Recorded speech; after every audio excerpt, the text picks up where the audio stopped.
From UFOs to psychic powers and government conspiracies, history is riddled with unexplained events. You can turn back now or learn the stuff they don't want you to know. A production of iHeartRadio.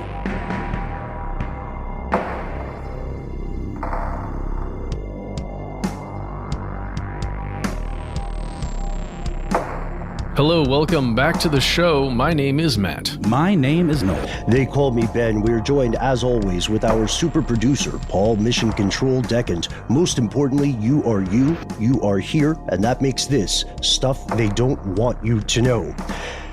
Today's episode is a weird one on many levels. First, it's weird that we have not done a podcast on this before. We've had a lot of people ask us about it over the years. Secondly, it concerns something that has always fascinated us: allegations of hidden technology. Now, you know these stories, or you know the rough tropes. They come and go throughout the world of conspiratorial lore, but they will never really go away just because there are way too many known, proven cases of suppressed technology. We've explored it on the show. And there's way too much other weird, somewhat sinister, circumstantial, very true stuff floating around, like the Invention Secrecy Act of, 1951? That's a real thing. I'm still boggled by that. You can invent something in the United States and do everything right, and the government can totally not just steal your invention, but also legally prevent you from ever talking about it. The rest Can you of your imagine getting that visit or that call? You're so stoked. You've patented your first gangbusters genius idea, and then you get a call from the G-men saying, sorry, but we're going to suppress the hell out of this, and you can never speak of it again. You know, it's not the government's fault. They were just there 2 decades before and already patented the thing, and then just, they didn't have to tell anybody, obviously. Oh, so it's parallel thinking with the government. Yeah, Got exactly. I spend a little too much time, I think, whenever we get close to these topics, just imagining what sort of stuff could have been pulled by the Invention Secrecy Act. I hope it's not all weapons. I hope it's some things that are ridiculous, like a regenerative dentifrice, a toothpaste you can use that actually removes cavities. And someone was like, no, the world's not ready. Lock him up. Just a way too advanced bidet. We can't have this. We cannot let this fly. No. Yeah, an actually everlasting gobstopper. Mm-hmm. Yes. Wallpaper where the snozberries actually taste like snozberries. Yes. Or a pill that means you'll never have to sleep again. That's my personal favorite. Anyway, this stuff happens all the time. They have that. That's called meth. No, there's a trailer dropping for a show on the day we record this about a very, very pill. It's actually more of a mind app, but it's all good. Nice. Can you disclose more? Sure. It's called Tomorrow's Monsters. It's brought to you by the Flynn Picture Company and Dan Bush and Psychopia Pictures and myself and my team. So it's awesome. A documentary is what you're saying. It's a documentary, yeah. Our very own Matt Frederick. Yeah, that's an exciting one, and we're not blowing smoke. Do check it out. I think we'll have the trailer for that show in our own feed in a little while, but stay tuned. You betcha. Stay tuned. So, suppressed technology. Let's start today's story with a little bit of background on the U.S. Navy. Here are the facts. So we could start with the rumors, I suppose. We don't necessarily need to lead off with saying the rumors are true, but there are rumors, tons of them, in fact, about the U.S. Navy and classified space-age experiments. These rumors don't exist in a vacuum. They don't come from absolute whole cloth. The Navy has, of course, done tons of secret experiments. It's a thing. It's a known thing that the Navy does experiments that we'll probably never hear about, or at the very least, the full extent of this research. But the stuff that has been declassified is really, really, really cool. Oh, yeah. And one of the first things we can look at is this amazing piece of tech called the Sea Shadow. Not to be confused with the sea shanties that are very popular on TikTok right now. Just putting that out there. No, it's not a sea shanty. It's a sea shadow. It's a stealth warship. It will remind you of if you took one of the stealth bombers or the stealth jet fighter that we've talked about before on the show that you've seen that made their appearances during the Gulf War, I believe. like an F-117 Nighthawk, very similar to that. But you took that thing, then you kind of crunched it down, turned its wings kind of on its side and downwards a bit, and then put it in the water. That's kind of what it looks like. So a little bit like the X-Wing or the X-Men like plane, sort of. Yeah, or a B-2 bomber, or I'm going to be completely honest, a real kick-ass toy from the G.I. Joe toy line. It looks like you could buy it at Target and put your little figures in it. Remember when they used to make toys and then everything else was just based on the toy? Now it's the other way around. Yeah. I miss those days. I love it. I love all the I love the ridiculous extents that we'll go to make a storyline around a toy line. You know what I mean? The Sea Shadow is a real thing. It was created in partnership with Lockheed and DARPA. DARPA, again, if you're listening, get at me. Where's the sleep tech? Not meth. I'm not asking for meth. I just want to stay awake. So the Sea Shadow, it was a project that spanned from like 1984 to its public debut and confirmation of existence in 1993. It looks super cool. It had some really smart technology aboard and in its DNA, you could say, but ultimately it was never commissioned. In fact, it was gutted and sold by Uncle Sam after they had spent a while trying to get a museum to take it. No museum would take it. So they sold it to a private company with a very weird condition. And so we're selling this to you and you have to destroy it. You have to take it apart. You can never use it or sell it. Just sell it for scrap. And typically we're not going to hear about this kind of stuff unless the military decides they no longer have any use for it or it's more or less considered a failed experiment, right? Right. That's a good point. So there are two ways that there are a number of ways militaries will disclose this kind of bleeding edge tech. First, if it doesn't work and they feel like maybe another intelligence agency has already compromised the research, that's why, you know, when enough time passes, that's when you start hearing about stuff like we tried to use bats as explosive devices in World War II, things like that. Or those hover platforms. Remember those hover platforms with the like propellers on the bottom? That was a real cool idea. Clearly it was super wonky, impossible to steer, more so than like a Segway. And that came out. You can see drawings of these on the internet. One of those was actually mistaken for a UFO in Mexico a few years back. Actually, I don't think mistaken is right because it was an unidentified flying aerial object. Phenomenon. Yeah. I think that's sort of the old story of where a lot of sightings of UFOs come from is veiled government technology that no one knows about. So therefore, it must be, if we don't know about it, it must be, from another galaxy. Absolutely. Another reason that a government might disclose bleeding edge tech is to send an intimidation signal to a geopolitical rival. That's a powerful statement. And then there are, of course, legit leaks like the Assanges and Snowdens of the world. But what's interesting about this is although the Sea Shadow is long gone, you can see its influence, its legacy in other ships today, like the USNS Impeccable, an ocean surveillance ship that was recently, or a few years back, I should say, in the news for some ratcheting tensions in the Pacific theater, mainly China, and interacting with the U.S. and the Philippines. But so the Sea Shadow, it's a real thing. It looks like a spaceship on the water. And just to be clear here, the USNS Impeccable looks like that build that we were discussing, where it looks like it's got two parts of it on the bottom that go into the water and are submerged really deeply, and then kind of goes up in an arc, almost like the underside of a bridge tunnel or something. Great example.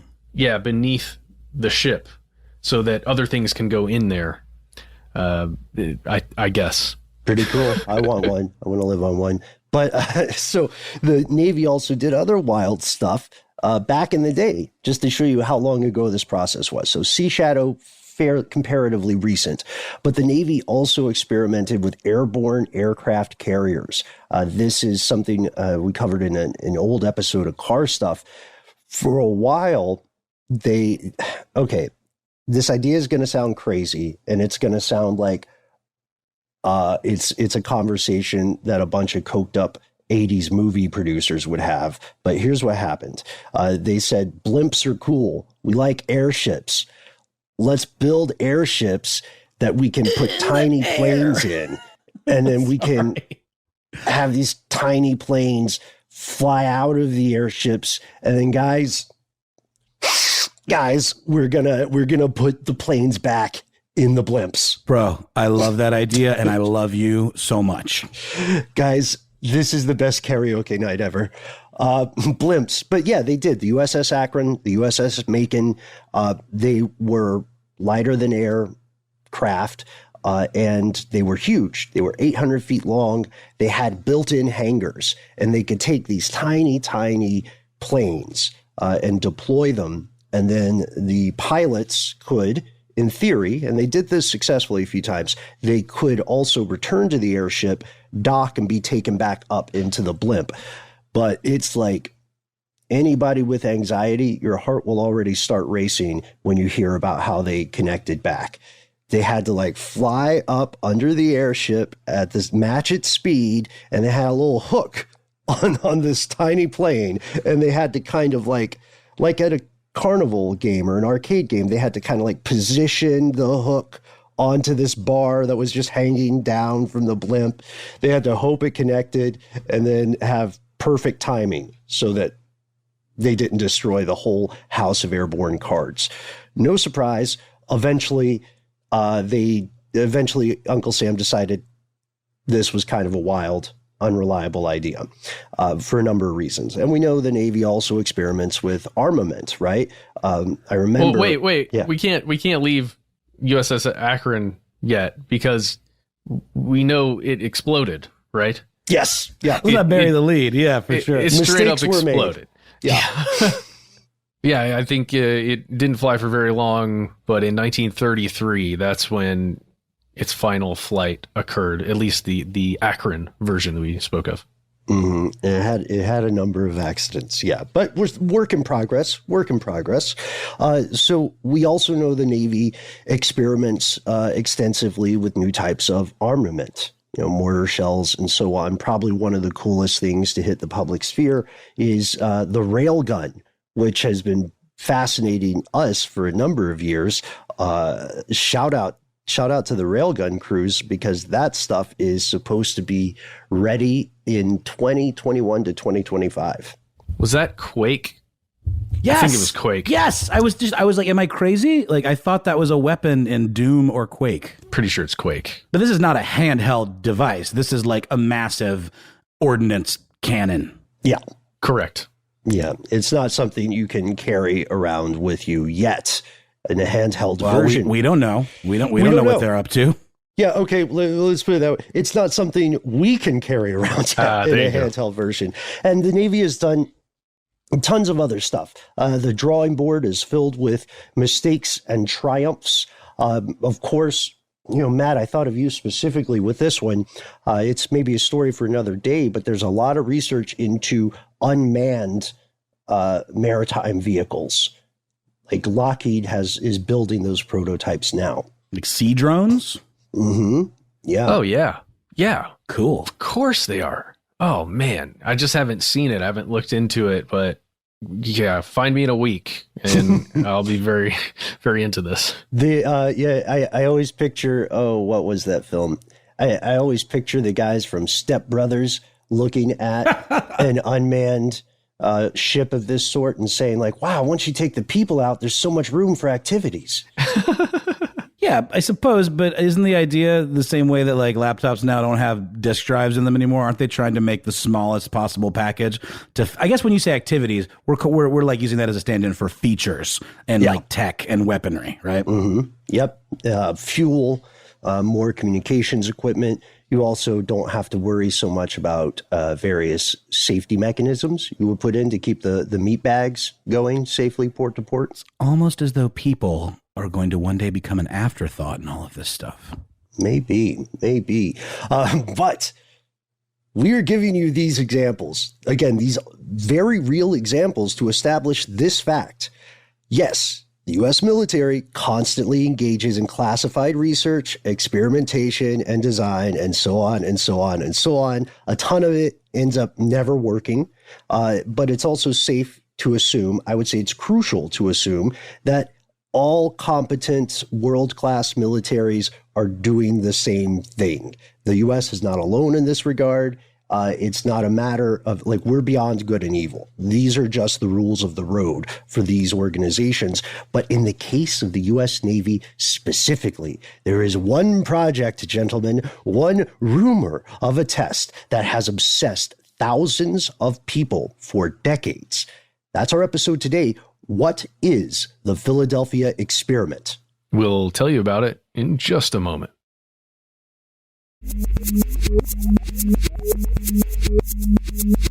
Here's where it gets crazy. We're back. We don't have to spend a lot of time on this, but we've researched extensively and the facts are there. The Philadelphia experiment was the original name for what we call cream cheese. It was invented by the U.S. Navy back in the 1950s, shortly after World War II, to address growing and urgent concerns about the lack of cream in wartime cheese supplies. Those maniacs. They were so preoccupied with whether they could do this, they never considered whether they should. Yep. And we made a whole video about it. If you head over to youtube.com/conspiracy stuff, you can watch that video. And really, it's just the lack of cream in that video is astounding. And it's really what it's all about. The best part of the video is when they start getting into different flavors. That's when they cracked the egg wide open. Mm-hmm. The cream cheese arm race. Yeah, the flavor arm race. It was a harrowing time, you know, and I think we can all agree that the world got very close to ending. So thank you. That cream cheese is also, you know, the cream cheese conflict is also where we see the origins of mutually assured destruction, or MAD policy, which later you might recognize from nuclear weapons. We're kidding. This is something different. We think we're kidding. I don't know. Big cream, don't shut us down. What we're really talking about is something that I believe could now be described as an urban legend. It's been around long enough that it's reached legend status. And we have a story for you, folks. Strap in. Legendary to the point that, kind of like we were talking about earlier with that room of Navy tech people getting a little excited, big upping each other on weird ideas. There was a room full of Hollywood executives doing something very similar, saying the Philadelphia experiment. Brilliant idea for a sci-fi film of 1984. That's right. Now, cast your mind back to 1943, October. At the Philadelphia Naval Shipyard, government scientists are conducting an experiment aboard a U.S. Navy Cannon-class destroyer escort called the USS Eldridge. Its number, DE-173. There are some notable people in attendance at this momentous occasion, one of whom is Albert Einstein. He was there? Albert Einstein was making the rounds, according to the story, because, you see, the eggheads working for the Navy had reached some fascinating conclusions about the application of Einstein's theory of the unified field, and they were hoping to create a real-life invisibility cloak, a field of energy that would render the Eldridge invisible both to the human eye and to radar, which was the more important part. This is sort of like a science-y tech version of like, D&D cloak of invisibility, basically, right? Or Harry Potter, cloak of invisibility, what have you. Just a ship. It's on a ship instead of a person or a level 3 warlock. And this gets Lovecraftian pretty quickly. And it's a story that I think, you know, if you consider yourself a conspiracy realist, this is probably one of your favorite stories when you're growing up. Ben, is it any accident that the ship was named the USS Eldridge? It's great for the story. It really works. It really works.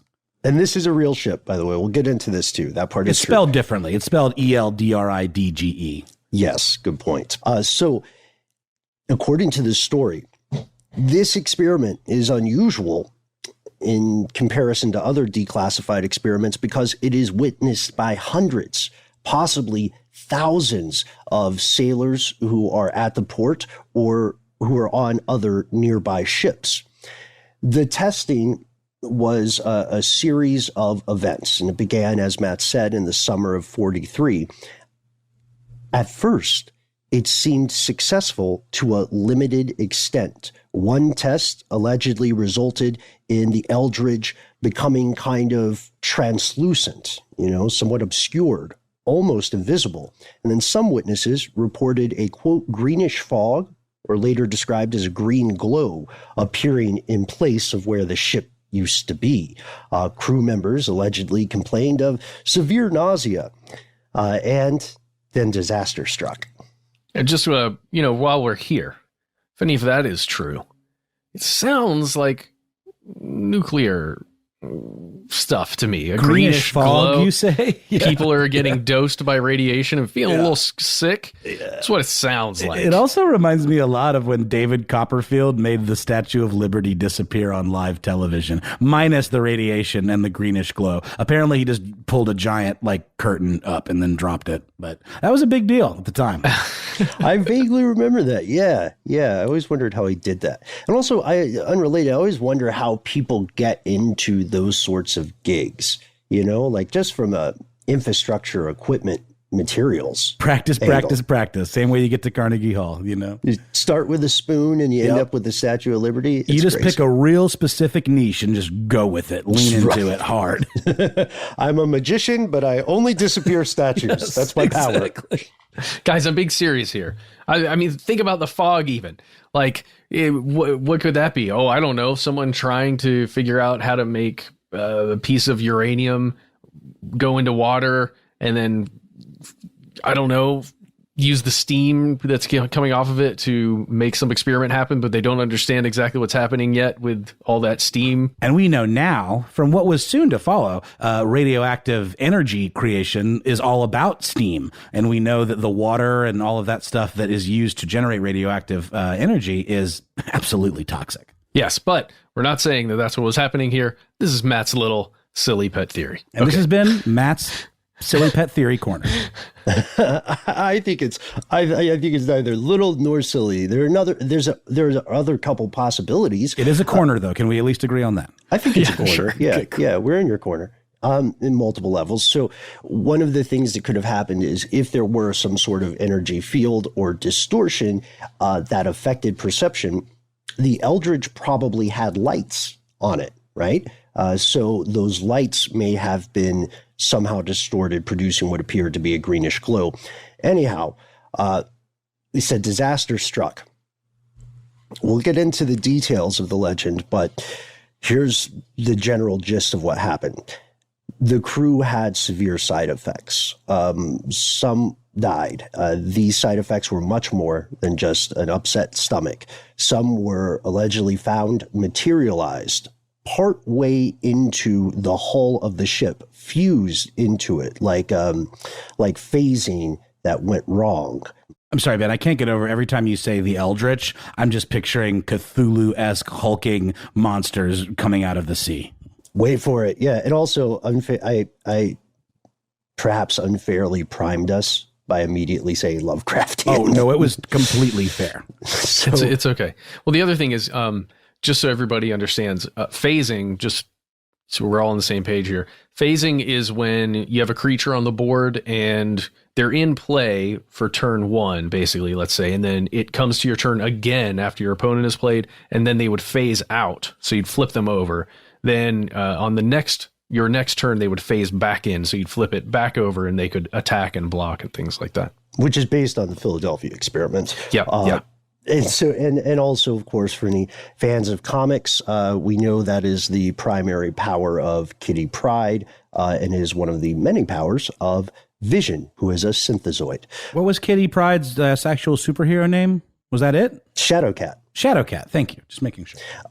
So this, we're making light of this, but if true, this is an enormous tragedy because it means hundreds of people saw multiple folks die in a way that appeared to be physically impossible. Some simply disappeared and were never seen again. And still others, how Lovecraftian is this, were driven mad by the experience, by whatever they saw, on the inside of that energy field, or they were plagued for years by mysterious cases of, quote, phasing in and out of existence. The Navy disavowed all knowledge of this. You can read their statement about it, which is low-key hilarious. Nah, dog, that didn't happen. Right.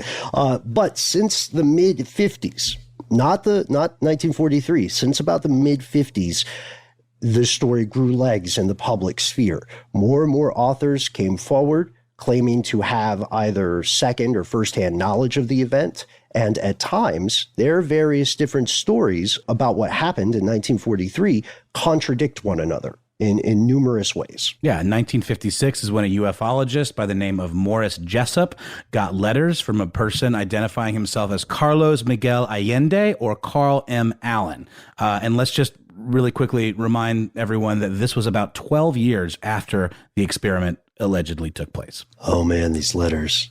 Oh, boy. Okay, so if you have ever, just to make this human and relatable, if you have ever been in a situation where you have published a book or you've created art or music or something that people respond to, then you might be familiar with the out of the blue extraordinary correspondence. That's what we'll call it. Extraordinary correspondence. We get it here at this show, and for the most part, we love it. And we're very fortunate to receive these letters. But here's what Carlos/Carl claims in his letters. His government name is Carl Allen, by the way. He just goes by Carlos Allende. So Carl says that he witnessed this secret experiment, 1943, World War II, at the Philadelphia Naval Shipyard.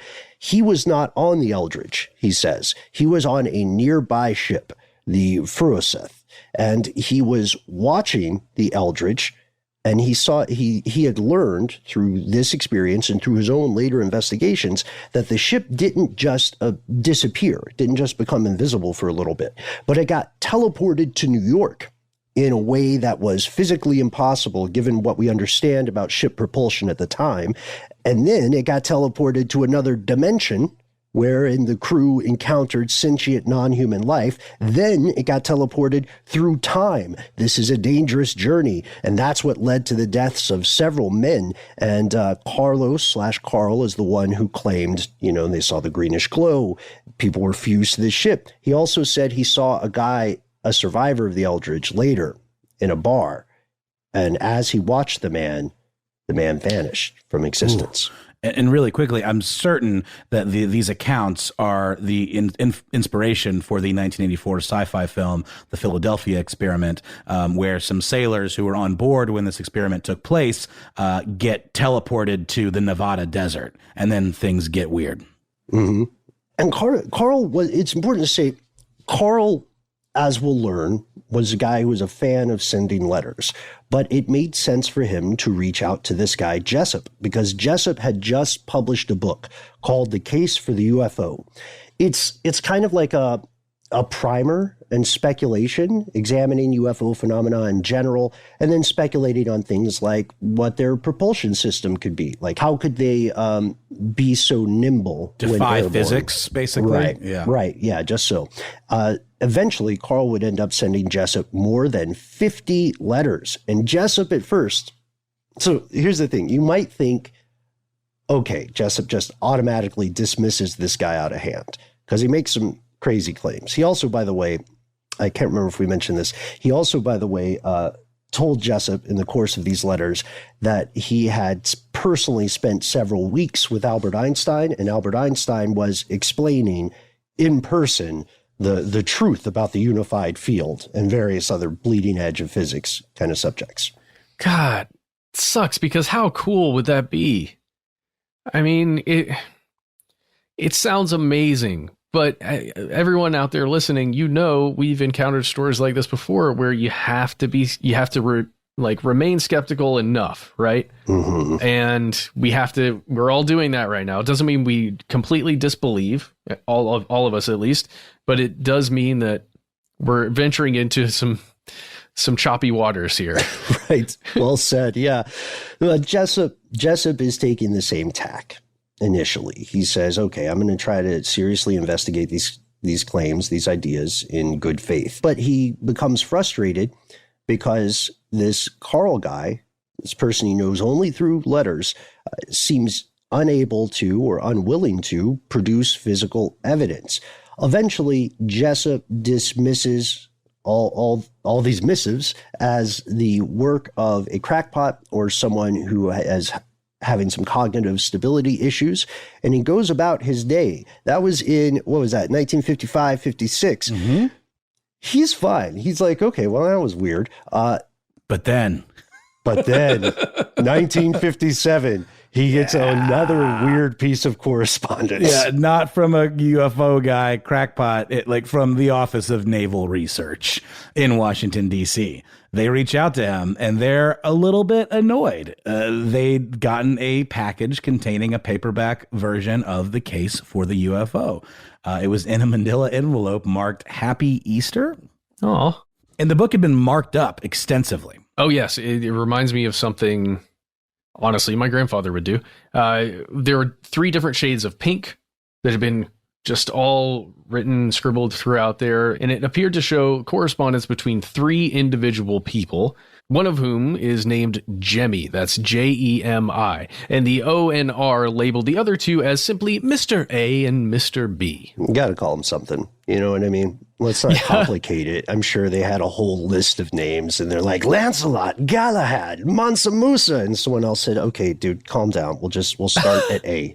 Exactly. So these notes are interesting. We believe that one of the reasons Carl Allen specifically contacted Jessup originally was because in his book, The Case for the UFO, he mentions Einstein and he mentions unified field, and Carl Allen had either spent a lot of time with Einstein or had thought about him pretty frequently. So in these notes, and these are heavy notes, by the way, in these notes, there are oblique references to the Philadelphia experiment. And there are also, like, if you look at it, the way they're written, it's almost as if there is a chat forum. It looks almost as if these people were passing this book back and forth to one another and reacting to the things the other people said. And then we get like almost like a Hitchcockian twist where Jessup notices something. And like I can picture the editing like doing a voiceover from the past or like a flashback to when he first noticed this. He recognizes the handwriting of all 3 people, because it's one person. It's that guy who sent him all those letters. And now he's got jammed up by the Navy. This is not what you imagine happening when you want to write a cool UFO book. Well, this guy jammed himself up by sending it over to the Navy. No, but is now jamming up Jessup. Yeah, Jessup is unfairly jammed here. So like Noel says, he recognizes this handwriting and he recognizes the subject matter, the style of writing. He says, look, this is all that same guy who's been sending me stuff. And naval authorities, I assure you, I think he's kind of off. He has some interesting things to say. Oh, by the way, he's also a close friend of Albert Einstein. Why are you talking to me? Just died, right? This is like, yeah. Just about 2 years ago. Einstein died in 55 and this is 57. So that's what he says. He's like, look, I don't know. I'm just trying to make a living as a writer. It's tough all around, but I have nothing to do with this. He probably also went on to say, like, I'm also not a communist in case that comes up. And then he goes off. And he's if you think about it from Jessup's perspective, the Navy calling you up about this story that you originally might not have believed, that becomes a huge piece of credibility, does it not? Especially, there's another twist here. This is a twist that I think will be a big one. The Office of Naval Research itself later funded a very small republication of Jessup's book through a military contractor called Vero. Why? I don't know, man, because they when they republished it, it wasn't just Jessup's work. They published it with all of those annotations by those 3 fake people. Double why? Right? Utopia? Anyone? Still, okay, God, it's usually in my mind. Sorry, it doesn't matter. Doesn't matter. Oh, and thanks to everybody who wrote in and alerted us to the British version being up there, being available. Watched both seasons already. Do it now. Is it good? Verdict? Yes, that's all. That's all it is. Yes. Do you prefer it to the U.S. version? In many ways. In other ways, no. And I'm not going to elaborate. So don't take our word for it. If you want to check out Utopia, now's the perfect time to do it. We're going to pause for a word from our sponsors, and we're going to watch the rest of the seasons. Then we'll be back and we'll do this. We'll do the show.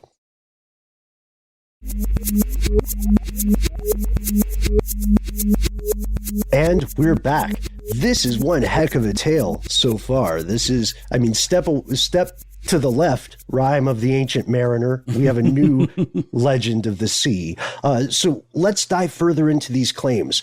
The numerous authors writing about this in later years link the experiment to other pre-existing conspiracy theories regarding particularly Allied and Axis experimentation on the bleeding edges of known science during World War II.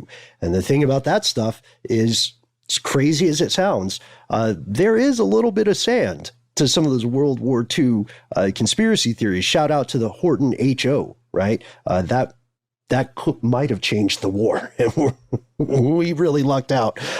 This also became, the Philadelphia experiment writers also connected it to later conspiracies, such as things like the Montauk Project, which we haven't done an episode on that, I think, but if we do, it's going to be kind of the part 2 of the Philadelphia experiment. Mm-hmm.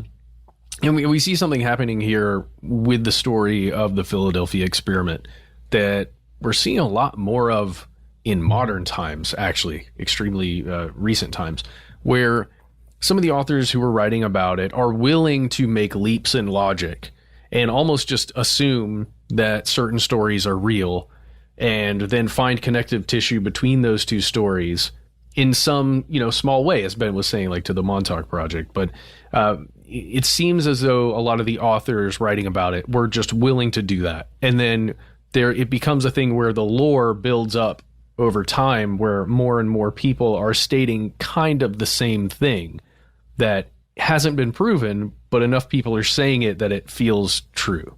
Mm-hmm. Mm-hmm. There's a social aspect to it, a social engineering aspect. And there were these common story elements, the ones we outlined in our exploration of the legend. There were plenty of contradictory claims as people got their favorite, pet theory corners stoked. And one thing you'll notice is that the authors often paint Carlos Allende or Carl Allen as this very mysterious, enigmatic figure, a drifter on the fringes of the mainstream, a man nearly impossible to contact. This turned out to be very much not true. Interesting. I mean, that's certainly the way it seems to come off in terms of the assembled lore around this story, right? Yeah, picture him like he's like the popular mythic image of this guy would be a lot like the father in Firestarter, on the run from the government, mysterious men in black chasing you for your rare and dangerous knowledge and or abilities. So this drew the attention of a paranormal researcher named Robert Gorman. Around 1979 or so, Gorman was looking back through this stuff, and he noticed something weird. The original return address on that Easter package that was sent to the Office of Naval Research was from New Kensington, Pennsylvania. Holy smokes, says Rob. That's my hometown. I live here. I can find this address. And the coincidences got even stranger. This guy, Carlos Allende, his real name was Carl Allen. He lived in town. He was the son of a close family friend of the Gormans. So Gorman was able to reach Carl Allen with relatively little difficulty. That means something profoundly changed over the course of all those other writers' experience, or that means that maybe they weren't trying as hard to contact him as they led their readers to believe. But he was known around town. He had a reputation for being a bit of a loner with sort of a wild imagination, correct? Yes, that is correct. He was an eccentric. He was infamous for writing on anything and everything around the family house. And as Skeptoid puts it, he was also known to send bizarre writing and claims to everyone in his family or in his circle for any occasion. And there's a word for this. It's called hypergraphia, a behavioral condition characterized by the intense desire to write or draw. Ben, this instantly makes me think of Lovecraftian stuff, where someone who has lost their mind, holed up in some sort of ramshackled abandoned mansion, scrawls weird Cthulhu-esque cryptograms all over the wall. Does it not? That's a good point. I didn't think of that. Yeah. Yeah. I think we're well on the way to making our own version of the Philadelphia experiment as a feature film. Maybe a series of YouTube videos. All right. Well, love it. We'll workshop it.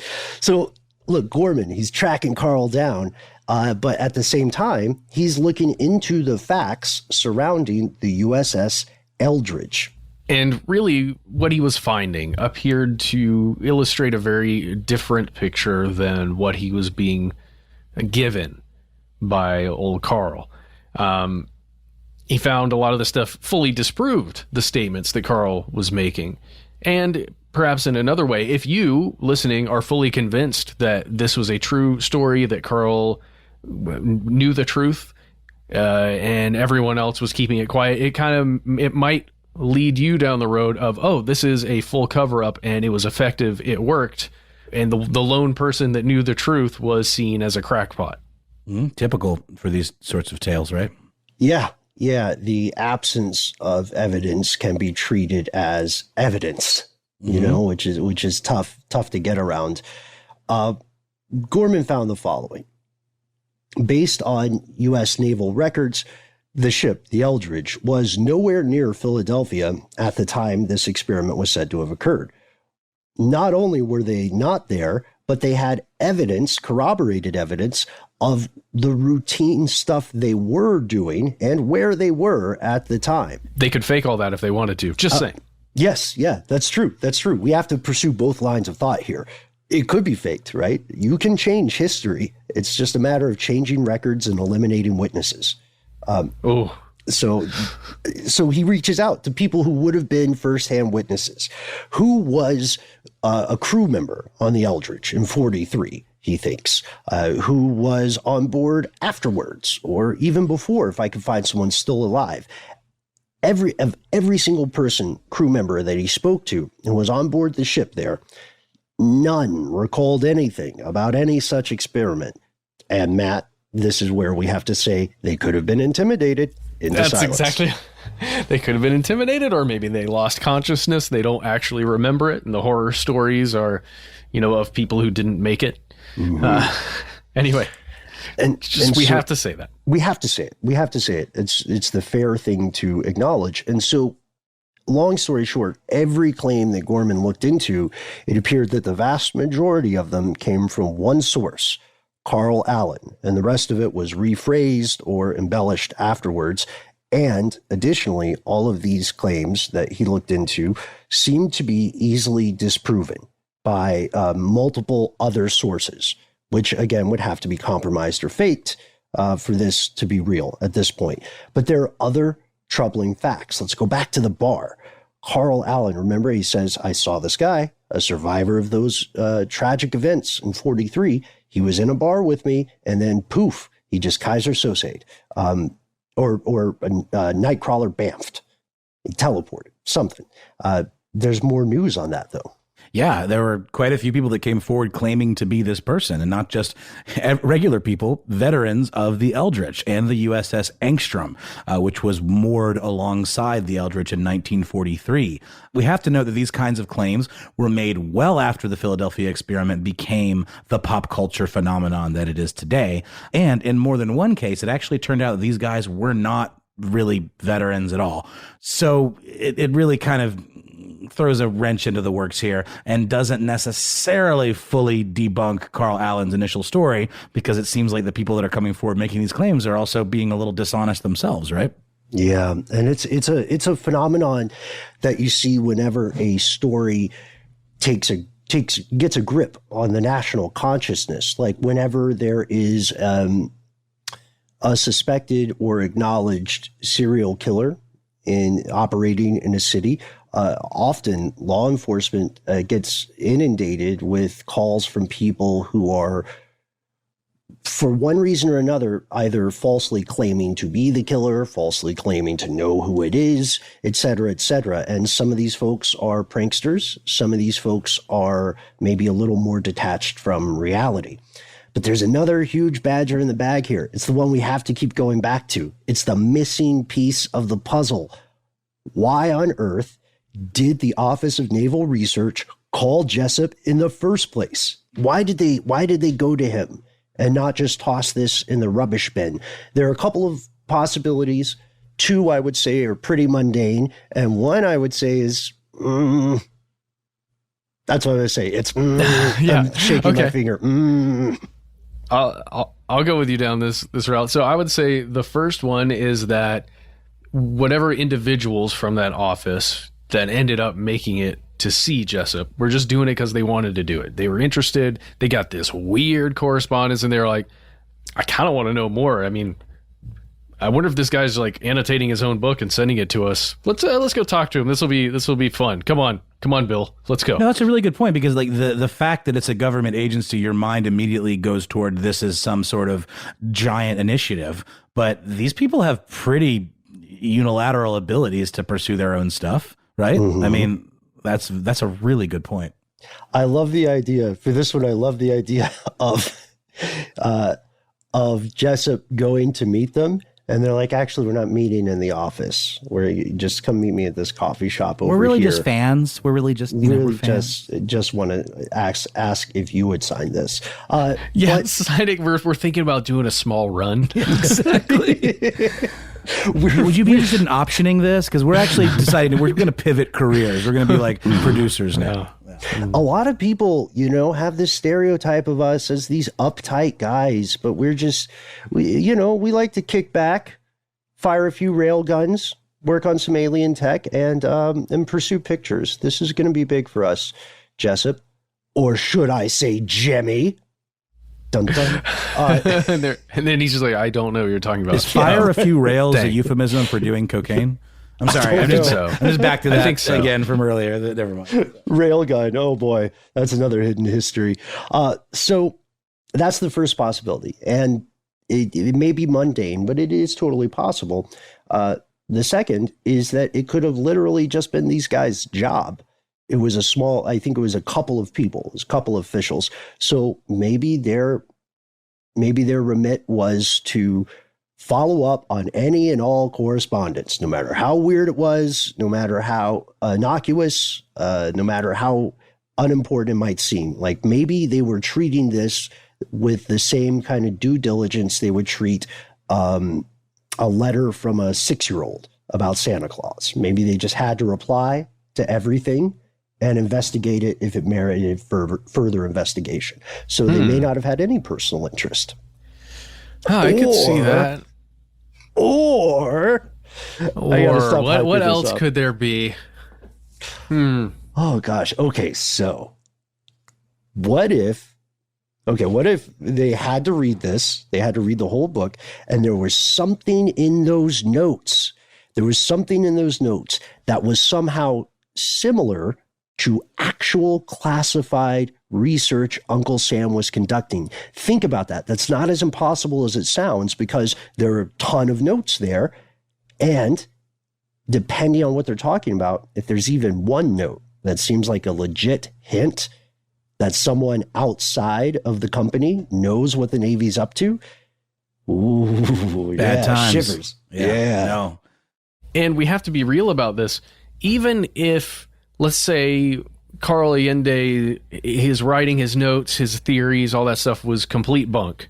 But in that writing, he like hit upon, as Ben is saying, something that's close enough to what was occurring somewhere. Maybe if it wasn't even there, but just through a conceptualized science fiction story, he got close enough, I can imagine that being dangerous and them having to go, like you said, and follow up on it. I mean, look at how much science fiction is so prescient of like future technology. I mean, that's where a lot of like the idea of futurism comes from, is like thought experiments that ultimately become possible. And then this is the part, I'm sorry, there's so many beats in this story that are just so Lovecraftian. And I know you primed the pump, Ben, but on April 30th, Jessup took his own life, presumably after succumbing to eldritch madness, or potentially considering himself a failure as a writer.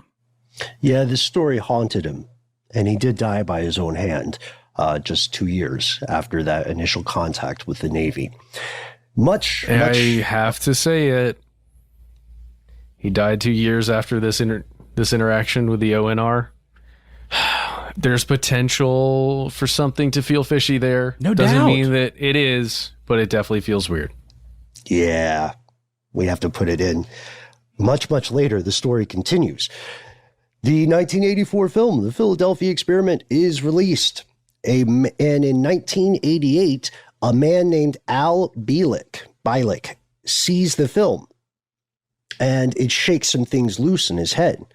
He goes public and says, I was there. I was on the Eldridge. I was part of that experiment. I had been brainwashed to forget it, and seeing this film jogged those memories loose.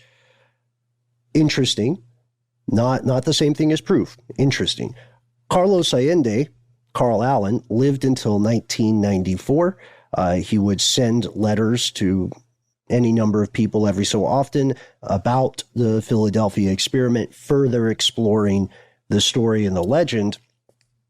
And the same year that Carl passes away, a French writer named Jacques F. Vallée, Vallee, publishes this article in the Journal of Scientific Exploration called Anatomy of a Hoax, the Philadelphia Experiment 50 years later. And he receives this letter from a guy named Edward Dudgeon. Edward Dudgeon, U.S. Navy vet, 1942, 1945.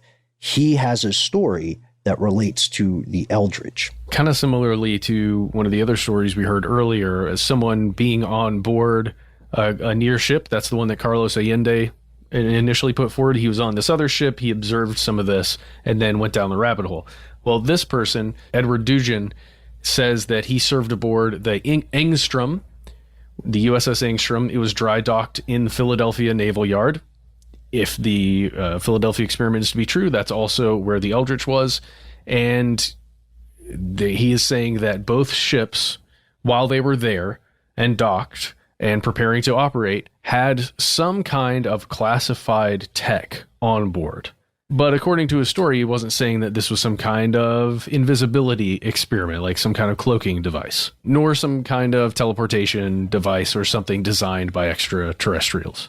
Yeah, exactly. Instead, he said they were attempting to scramble magnetic signatures of ships using something called degassing.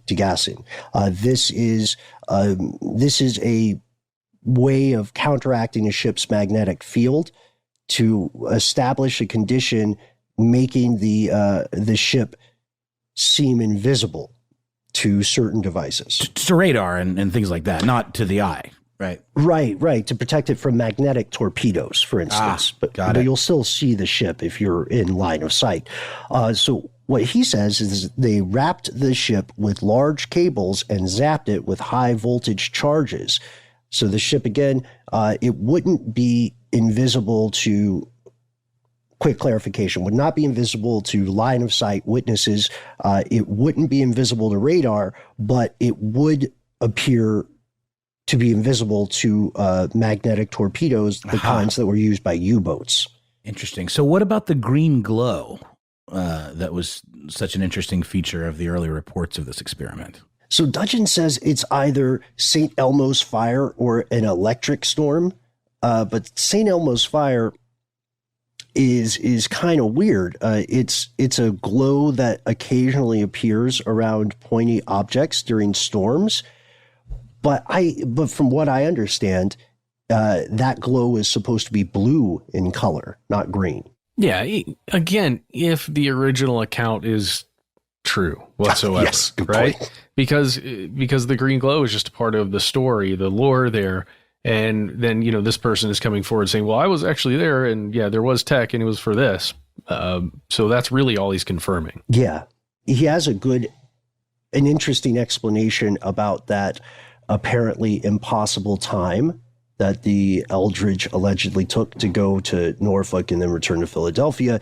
He says the Navy was using inland canals that are off limits to civilian vessels, and that allowed them to make the trip in 6 hours instead of 2 days. But anyway, what we're saying is there are other people who are proposing more grounded explanations to these alleged events. What happened to the ship, though?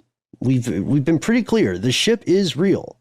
The ship did exist, and people were crewed on it. It was commissioned. It was an active vessel in the Navy until eventually it was sold for scrap, just like the Sea Shadow in the 1990s.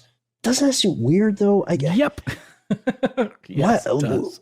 Am I being too sentimental, you guys? I would feel like maybe it's the improv mentality coming out, but like if we built some awesome, super secret technology, even if it was outdated, I would be like, come on, guys, this is more than a war machine now. It's like a testament to our friendship and all the cool work we did, traveling dimensions and making. Yes, and there's no reason we should destroy this. Yes, and let's put it on display. Right?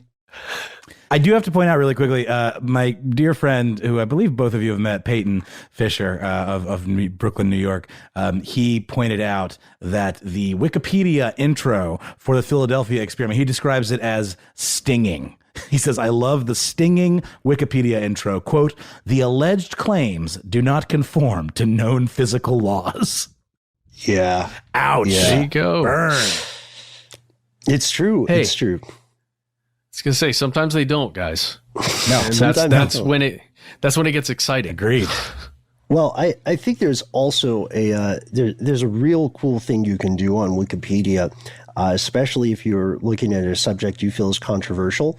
Hop on over to the Talk tab, right? Every article starts with one tab that just says article, but to the direct right of that, you'll see the tab that says Talk.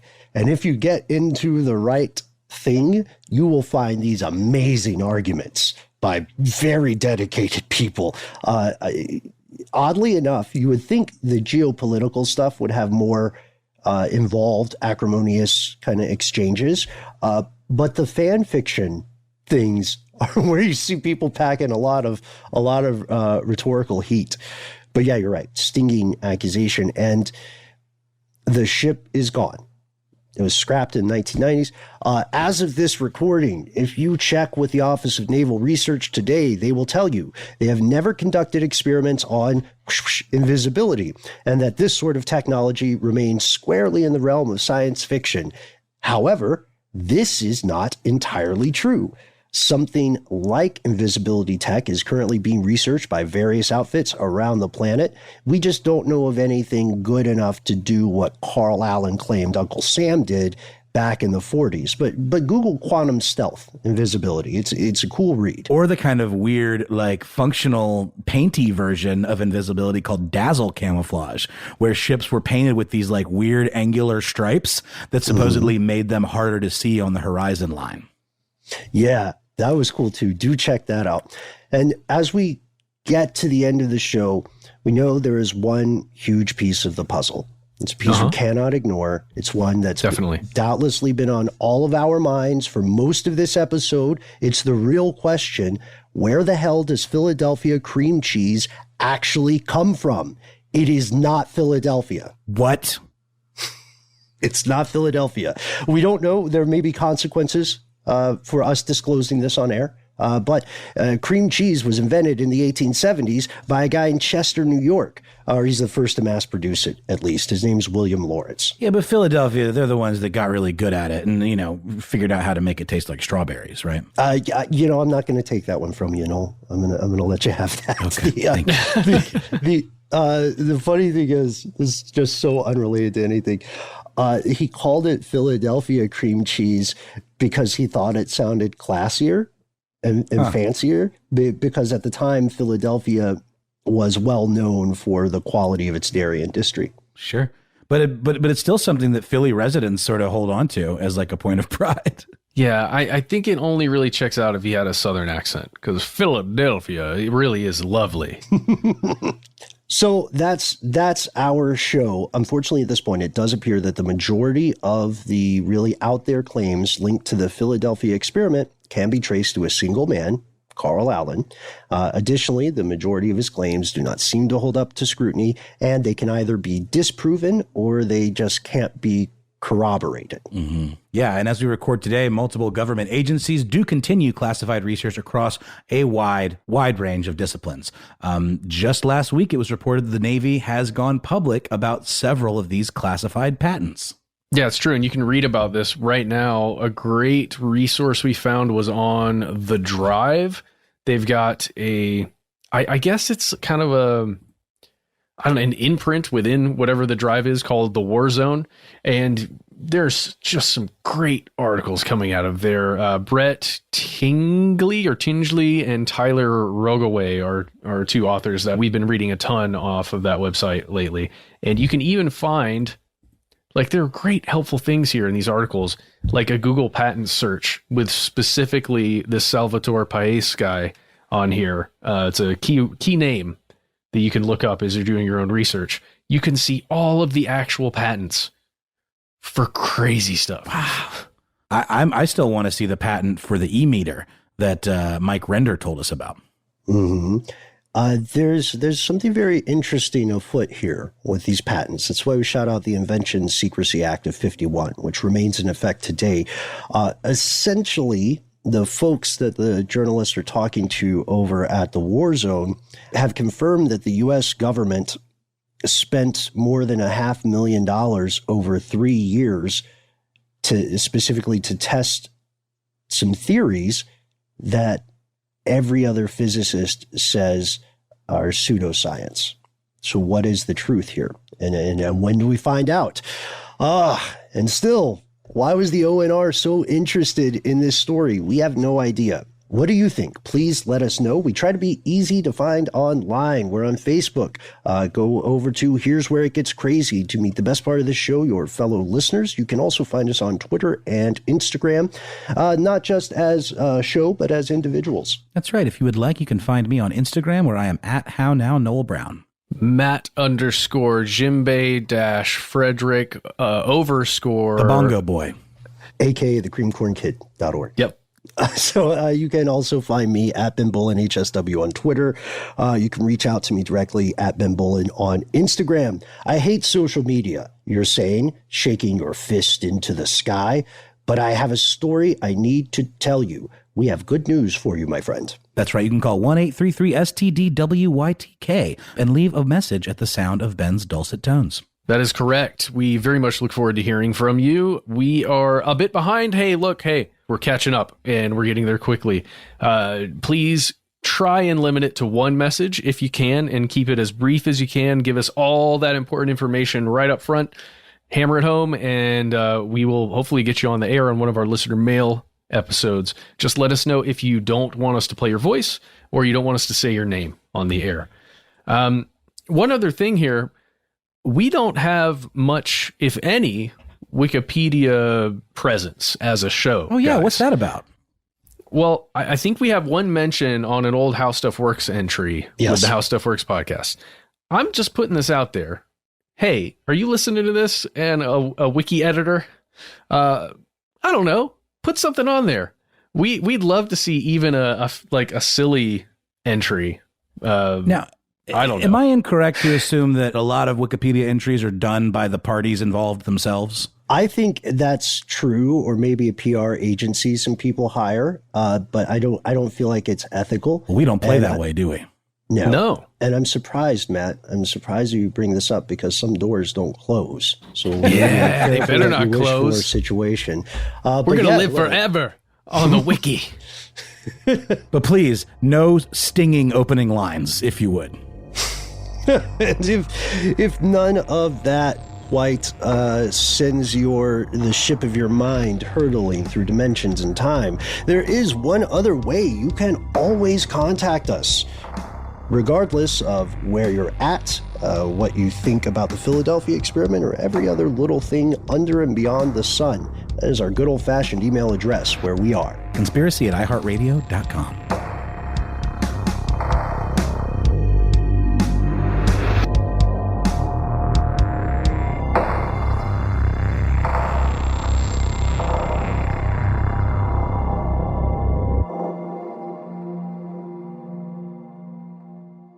Stuff They Don't Want You to Know is a production of iHeartRadio. For more podcasts from iHeartRadio, visit the iHeartRadio app, Apple Podcasts, or wherever you listen to your favorite shows.